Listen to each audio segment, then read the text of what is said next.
Book 21, The Trial of the Axes, during which Ulysses reveals himself to EUMAEUS and PHILOETIUS. Minerva now put it in Penelope's mind to make the suitors try their skill with the bow and with the iron axes, in contest among themselves, as a means of bringing about their destruction. She went upstairs and got the storeroom key, which was made of bronze and had a handle of ivory.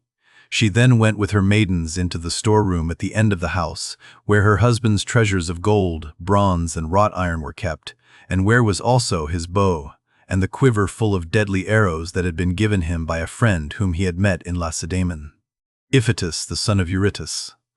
The two fell in with one another in Messon at the house of Ortilochus, where Ulysses was staying in order to recover a debt that was owing from the whole people. For the Messenians had carried off 300 sheep from Ithaca, and had sailed away with them and with their shepherds. In quest of these, Ulysses took a long journey while still quite young, for his father and the other chieftains sent him on a mission to recover them. Iphitus had gone there also to try and get back 12 brood mares that he had lost and the mule foals that were running with them. These mares were the death of him in the end, for when he went to the house of Jove's son, mighty Hercules, who performed such prodigies of valor, Hercules to his shame killed him, though he was his guest, for he feared not heaven's vengeance, nor yet respected his own table which he had set before Iphitus, but killed him in spite of everything, and kept the mares himself. It was when claiming these that Iphitus met Ulysses, and gave him the bow which mighty Eurytus had been used to carry, and which on his death had been left by him to his son. Ulysses gave him in return a sword and a spear, and this was the beginning of a fast friendship, although they never visited at one another's houses, for Jove's son Hercules killed Iphitus ere they could do so. This bow, then, given him by Iphitus, had not been taken with him by Ulysses when he sailed for Troy. He had used it so long as he had been at home, but had left it behind as having been a keepsake from a valued friend. Penelope presently reached the oak threshold of the storeroom. The carpenter had planed this duly, and had drawn a line on it so as to get it quite straight. He had then set the doorposts into it and hung the doors. She loosed the strap from the handle of the door, put in the key, and drove it straight home to shoot back the bolts that held the doors. These flew open with a noise like a bull bellowing in a meadow, and Penelope stepped upon the raised platform, where the chests stood in which the fair linen and clothes were laid by, along with fragrant herbs. Reaching thence, she took down the bow with its bow case from the peg on which it hung. She sat down with it on her knees, weeping bitterly as she took the bow out of its case, and when her tears had relieved her, she went to the cloister where the suitors were, carrying the bow and the quiver with the many deadly arrows that were inside it. Along with her came her maidens, bearing a chest that contained much iron and bronze which her husband had won as prizes. When she reached the suitors, she stood by one of the bearing posts supporting the roof of the cloister, holding a veil before her face, and with a maid on either side of her. Then she said, "Listen to me, you suitors, who persist in abusing the hospitality of this house because its owner has been long absent, and without other pretext than that you want to marry me. This, then, being the prize that you are contending for, I will bring out the mighty bow of Ulysses, and whomsoever of you shall string it most easily, and send his arrow through each one of 12 axes, him will I follow and quit this house of my lawful husband, so goodly and so abounding in wealth. But even so, I doubt not that I shall remember it in my dreams." As she spoke, she told EUMAEUS to set the bow and the pieces of iron before the suitors, and EUMAEUS wept as he took them to do as she had bidden him. Hard by, the stockman wept also when he saw his master's bow, but Antinous scolded them. "You country louts," said he, "silly simpletons, why should you add to the sorrows of your mistress by crying in this way? She has enough to grieve her in the loss of her husband. Sit still, therefore, and eat your dinners in silence, or go outside if you want to cry, and leave the bow behind you. We suitors shall have to contend for it with might and main, for we shall find it no light matter to string such a bow as this is. There is not a man of us all who is such another as Ulysses, for I have seen him and remember him, though I was then only a child." This was what he said, but all the time he was expecting to be able to string the bow and shoot through the iron, whereas in fact he was to be the first that should taste of the arrows from the hands of Ulysses, whom he was dishonoring in his own house, egging the others on to do so also. Then Telemachus spoke. "Great heavens," he exclaimed, "Jove must have robbed me of my senses. Here is my dear and excellent mother saying she will quit this house and marry again, yet I am laughing and enjoying myself as though there were nothing happening. But, suitors, as the contest has been agreed upon, let it go forward. It is for a woman whose peer is not to be found in Pylos, Argos, or Mycenae, nor yet in Ithaca, nor on the mainland. You know this as well as I do. What need have I to speak in praise of my mother? Come on then, make no excuses for delay, but let us see whether you can string the bow or no. I too will make trial of it. For if I can string it and shoot through the iron, I shall not suffer my mother to quit this house with a stranger, not if I can win the prizes which my father won before me." As he spoke, he sprang from his seat, threw his crimson cloak from him, and took his sword from his shoulder. First he set the axes in a row, in a long groove which he had dug for them and had made straight by line. Then he stamped the earth tight round them, and everyone was surprised when they saw him set them up so orderly, though he had never seen anything of the kind before. This done, he went on to the pavement to make trial of the bow. Thrice did he tug at it, trying with all his might to draw the string, and thrice he had to leave off, though he had hoped to string the bow and shoot through the iron. He was trying for the fourth time, and would have strung it had not Ulysses made a sign to check him in spite of all his eagerness. So he said, "Alas, I shall either be always feeble and of no prowess, or I am too young, and have not yet reached my full strength so as to be able to hold my own if anyone attacks me. You others, therefore, who are stronger than I, make trial of the bow and get this contest settled." On this he put the bow down, letting it lean against the door that led into the house, with the arrow standing against the top of the bow. Then he sat down on the seat from which he had risen, and Antinous said, "Come on, each of you in his turn, going towards the right from the place at which the cupbearer begins when he is handing round the wine." The rest agreed, and Leodes son of Oenops was the first to rise. He was sacrificial priest to the suitors, and sat in the corner near the mixing bowl. He was the only man who hated their evil deeds and was indignant with the others. He was now the first to take the bow and arrow, so he went on to the pavement to make his trial.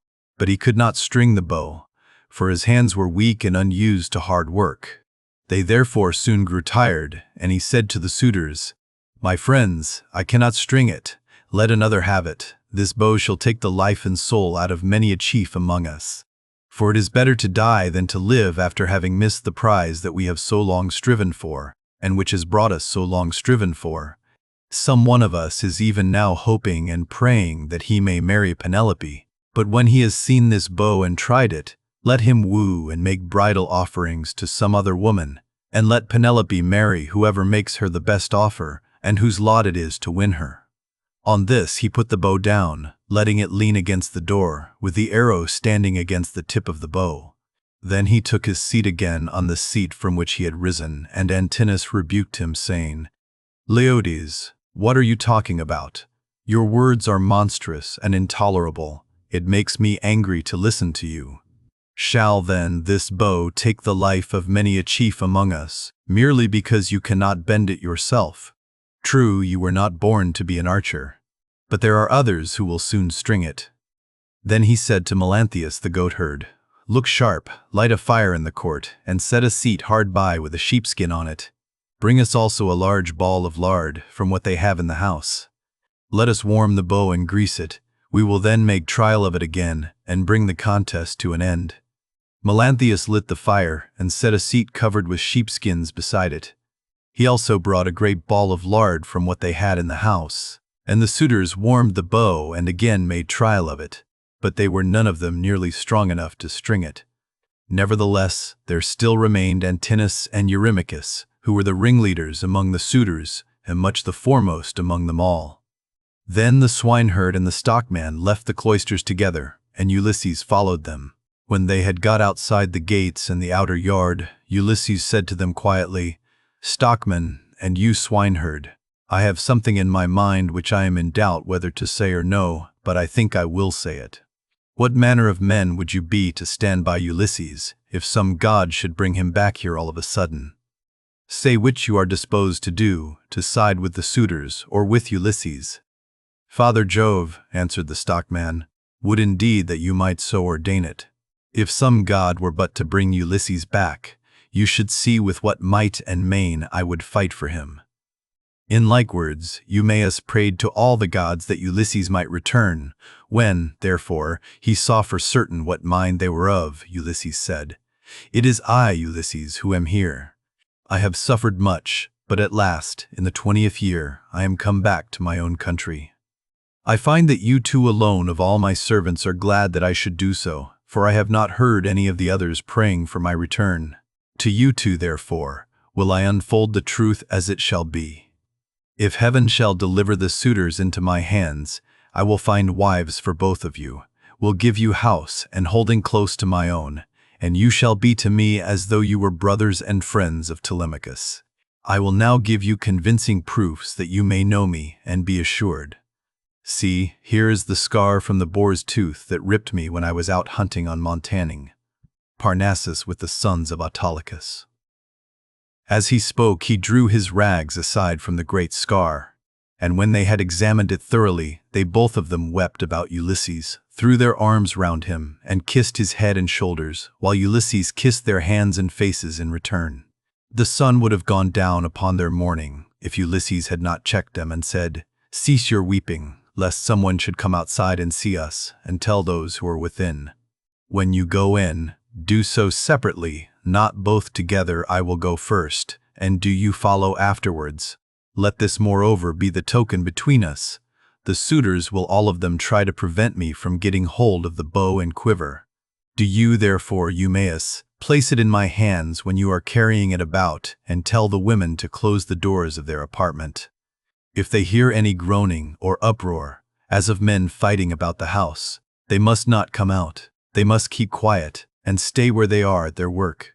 And I charge you, PHILOETIUS, to make fast the doors of the outer court, and to bind them securely at once." When he had thus spoken, he went back to the house and took the seat that he had left. Presently, his two servants followed him inside. At this moment the bow was in the hands of Eurymachus, who was warming it by the fire, but even so he could not string it, and he was greatly grieved.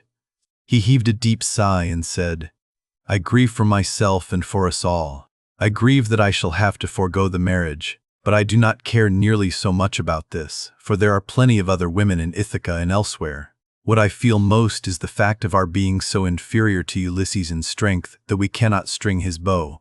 This will disgrace us in the eyes of those who are yet unborn." "It shall not be so, Eurymachus," said Antinous, "and you know it yourself. Today is the feast of Apollo throughout all the land. Who can string a bow on such a day as this? Put it on one side. As for the axes, they can stay where they are, for no one is likely to come to the house and take them away. Let the cupbearer go round with his cups, that we may make our drink offerings, and drop this matter of the bow. We will tell Melanthius to bring us in some goats tomorrow. The best he has. We can then offer thigh bones to Apollo the mighty archer, and again make trial of the bow, so as to bring the contest to an end." The rest approved his words, and thereon men-servants poured water over the hands of the guests, while pages filled the mixing bowls with wine and water and handed it round after giving every man his drink offering. Then, when they had made their offerings and had drunk each as much as he desired, Ulysses craftily said, "Suitors of the illustrious queen, listen that I may speak even as I am minded. I appeal more especially to Eurymachus and to Antinous, who has just spoken with so much reason. Cease shooting for the present, and leave the matter to the gods, but in the morning let heaven give victory to whom it will. For the moment, however, give me the bow that I may prove the power of my hands among you all, and see whether I still have as much strength as I used to have, or whether travel and neglect have made an end of it." This made them all very angry, for they feared he might string the bow. Antinous therefore rebuked him fiercely, saying, "Wretched creature, you have not so much as a grain of sense in your whole body. You ought to think yourself lucky in being allowed to dine unharmed among your betters, without having any smaller portion served you than we others have had, and in being allowed to hear our conversation. No other beggar or stranger has been allowed to hear what we say among ourselves. The wine must have been doing you a mischief, as it does with all those who drink immoderately. It was wine that inflamed the centaur Eurytion when he was staying with Perithous among the Lapithai. When the wine had got into his head, he went mad and did ill deeds about the house of Perithous. This angered the heroes who were there assembled, so they rushed at him and cut off his ears and nostrils. Then they dragged him through the doorway out of the house, so he went away crazed and bore the burden of his crime, bereft of understanding. Henceforth, therefore, there was war between mankind and the centaurs, but he brought it upon himself through his own drunkenness. In like manner, I can tell you that it will go hardly with you if you string the bow. You will find no mercy from anyone here, for we shall at once ship you off to King Achaetus, who kills everyone that comes near him. You will never get away alive, so drink and keep quiet without getting into a quarrel with men younger than yourself." Penelope then spoke to him. "Antinous," said she, "it is not right that you should ill-treat any guest of Telemachus who comes to this house. If the stranger should prove strong enough to string the mighty bow of Ulysses, can you suppose that he would take me home with him and make me his wife? Even the man himself can have no such idea in his mind. None of you need let that disturb his feasting. It would be out of all reason." "Queen Penelope," answered Eurymachus, "we do not suppose that this man will take you away with him. It is impossible. But we are afraid lest some of the baser sort, men or women among the Achaeans, should go gossiping about and say, 'These suitors are a feeble folk. They are paying court to the wife of a brave man whose bow not one of them was able to string, and yet a beggarly tramp who came to the house strung it at once and sent an arrow through the iron.' This is what will be said, and it will be a scandal against us." "Eurymachus," Penelope answered, "why then should you mind if men talk as you think they will? This stranger is strong and well built. He says, moreover, that he is of noble birth. Give him the bow, and let us see whether he can string it or no. I say, and it shall surely be that if Apollo vouchsafes him the glory of stringing it, I will give him a cloak and shirt of good wear, with a javelin to keep off dogs and robbers, and a sharp sword. I will also give him sandals, and will see him sent safely wherever he wants to go." Then Telemachus said, "Mother, I am the only man either in Ithaca or in the islands that are over against Elis who has the right to let anyone have the bow or to refuse it. No one shall force me one way or the other, not even though I choose to make the stranger a present of the bow outright and let him take it away with him. Go then, within the house, and busy yourself with your daily duties, your loom, your distaff, and the ordering of your servants. This bow is a man's matter, and mine above all others, for it is I who am master here." She went wandering back into the house, and laid her son's saying in her heart. Then, going upstairs with her handmaids into her room, she mourned her dear husband till Minerva sent sweet sleep over her eyelids. The swineherd now took up the bow, and was for taking it to Ulysses. But the suitors clamored at him from all parts of the cloisters, and one of them said, "You idiot! Where are you taking the bow to? Are you out of your wits? If Apollo and the other gods will grant our prayer, your own boarhounds shall get you into some quiet little place and worry you to death." EUMAEUS was frightened at the outcry they all raised, so he put the bow down then and there. But Telemachus shouted out at him from the other side of the cloisters and threatened him, saying, "Father EUMAEUS, bring the bow on in spite of them, or young as I am, I will pelt you with stones back to the country. For I am the better man of the two. I wish I was as much stronger than all the other suitors in the house as I am than you.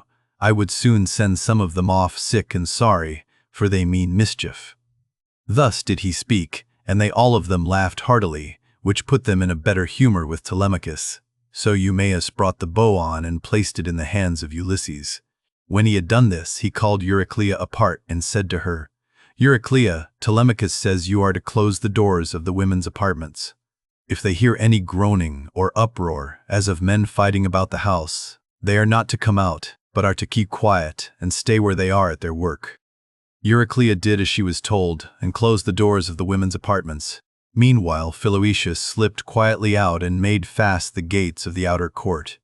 There was a ship's cable of biblus fiber lying in the gatehouse, so he made the gates fast with it and then came in again, resuming the seat that he had left, and keeping an eye on Ulysses, who had now got the bow in his hands and was turning it every way about and proving it all over to see whether the worms had been eating into its two horns during his absence. Then would one turn towards his neighbor, saying, "This is some tricky old bow fancier. Either he has got one like it at home, or he wants to make one. In such workmanlike style does the old vagabond handle it."